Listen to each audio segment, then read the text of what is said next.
So power allows us to usurp another person's will. Next, we'll talk about the four sources of power, which is reinforcement and punishment, formal, expertise, and referent. So next we'll talk about those sources of power. Reinforcement is anything that encourages behavior, punishment discourages it. Formal authority is the power of position, expertise is the power of information, and then referent authority is the power of being liked. We'll start out talking about reinforcement and punishment. They're basically two sides of the same coin. Reinforcement is anything that encourages behavior. Punishment is anything that discourages it. To be clear, reinforcement and punishment come after a behavior. So you do something that I like, and I act in a way to encourage that behavior going forward. You act in a way I dislike, and so I act in a way to discourage that behavior going forward. But it's important to remember that reinforcement and punishment come after the behavior. So we're going to fill out this handy dandy diagram in regard to reinforcement and punishment. First, we'll put reinforcement on. Reinforcement, again, is anything that encourages a specific behavior, whereas punishment is anything that discourages a specific behavior. Now, within reinforcement and punishment, we have positive and negative, and positive reinforcement, positive punishment, negative punishment. And I want to caution you here that we are not using the word positive and negative in the same way that we use them in our day-to-day lives. We often use positive to mean good, like, hey, I had a really positive experience, I had a really good experience. And we mean negative to mean bad, right? So I had a really negative experience, I had a really bad experience. That is not how we are using positive and negative in this case. Positive simply means that I give you something, and negative means that I take something away. And that can either be good or bad. And let me give you some examples of what I mean. Positive reinforcement is when I give you something good. Probably the most obvious example of this is commission. That, hey, you made a sale, I am going to give you positive reinforcement. I'm going to give you extra money because I like when you make sales. So that's positive reinforcement at just like its most basic. You do something I like, I give you something. So positive reinforcement is when I want to encourage your behavior, so I give you something good. Negative reinforcement is when I want to encourage your behavior, so I take away something bad. Children and pets are the experts at using negative reinforcement. We've all seen a child in a store and they're throwing a temper tantrum. They're crying, they're screaming, they're yelling because they want something, like, say, a piece of candy.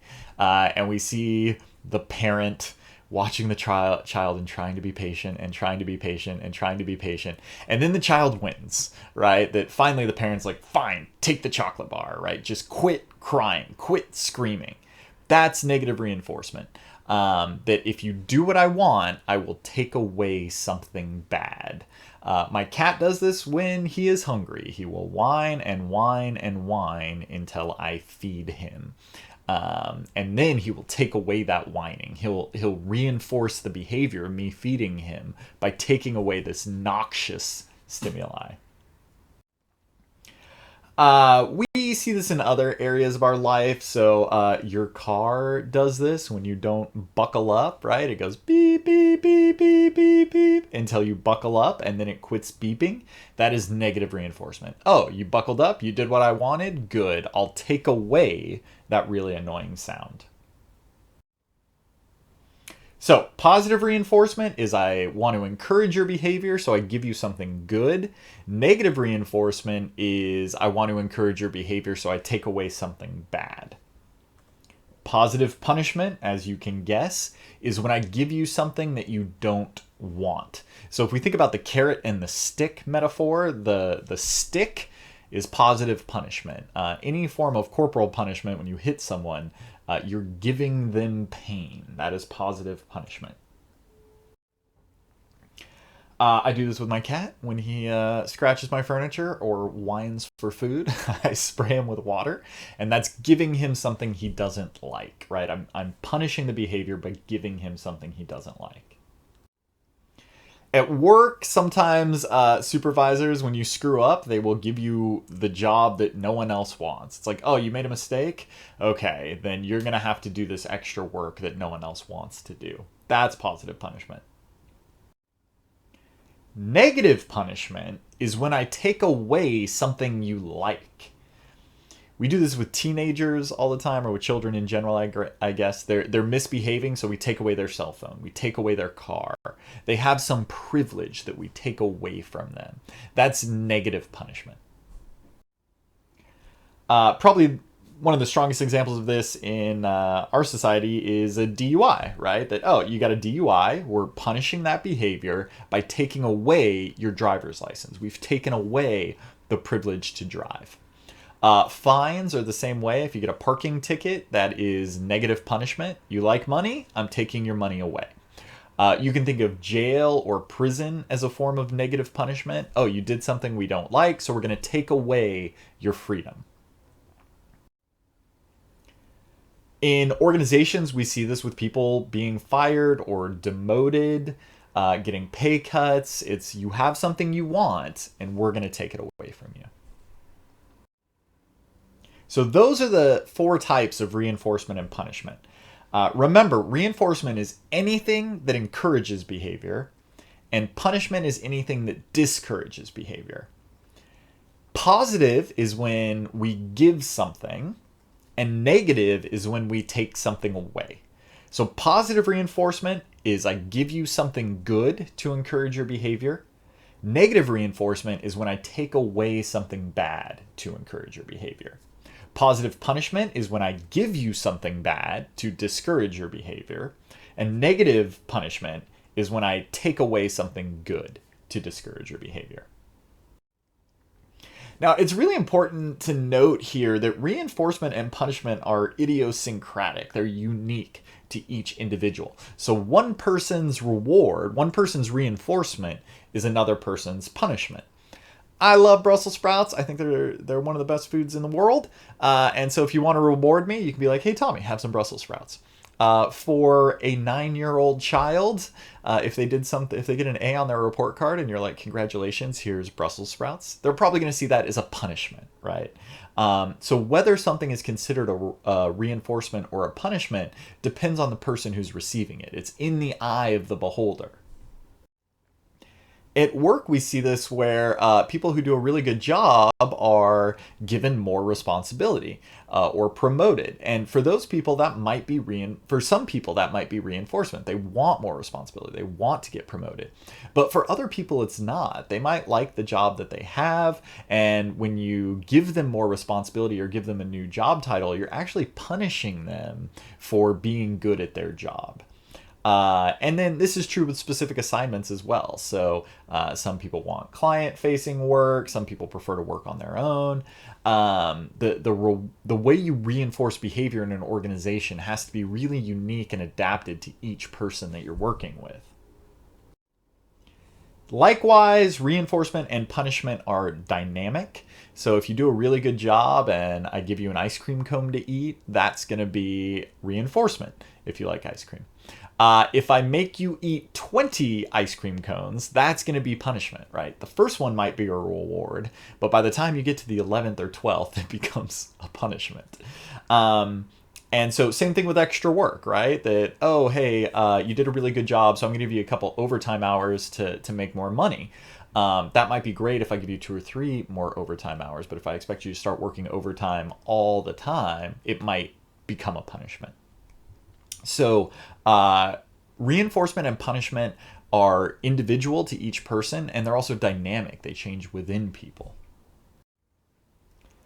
So reinforcement is anything that encourages behavior. Punishment discourages it. The next thing we'll talk about is formal authority. And formal authority is the power of position.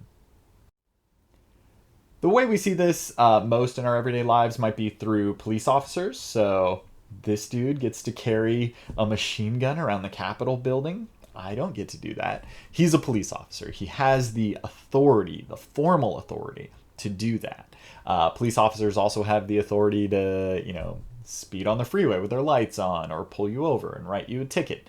All of these things are authorities that are associated with the office of being a police officer, that it comes as formal authority with their position. In organizations, there's a lot of formal authority, right? That you have a supervisor that has a title or a position that gives them certain authority over you, making sure you come into work on time, deciding which projects you do, who you will work with. All of those things usually fall into formal authority within organizations. The next type of power that we'll talk about is expertise, and expertise is the power of information. Basically, anytime you go to like a mechanic or a dentist or a doctor or financial advisors, you are relying on someone else's expertise, right? And when my mechanic tells me like, hey, you need $1,000 repair, I don't know if he's just scamming me or if I really do need $1,000 repair, right? I'm relying on that person's expertise, their information. Negotiations almost always involve differences in levels of expertise, right? That's what's so frustrating about negotiations. So if you're negotiating with someone about the price of something, they know how they know the absolute bottom price they can sell it to you for. You don't. You're trying to guess, right? So they have that power over you, which allows them to charge you more than you might otherwise be paying because they know more about the cost of the product than you do. The last type of power we'll talk about is referent. And referent authority it's the power of being liked or respected. Man, George Clooney is trying to sell me tequila lately, and I don't exactly know why. None of us think that George Clooney is a tequila connoisseur. Maybe you do. I don't know. I haven't seen any evidence that George Clooney is a tequila connoisseur. When he tries to sell tequila, he's not coming with you with expertise, right? He's not saying, oh, I know a lot about tequila. He's saying, hey, I'm a cool guy. Don't you want to buy tequila from a cool guy? That's referent authority or referent power is when you do something because you like or respect someone. This happens all the time in organizations. Referent power is so important in organizations, especially when you want to get your supervisor to do something. It helps if they like you. We often need our coworkers' help to get our job done, but we don't have any formal authority over them, and so we rely on referent power. We want them to like and respect us so that we can get them to do what we want. And we use this type of power all the time within organizations. So those are the four sources of power. We have reinforcement, which encourages behavior, and punishment, which discourages it. Formal authority, which is the power of position. Expertise, which is the power of information. And referent, which is the power of being liked or respected.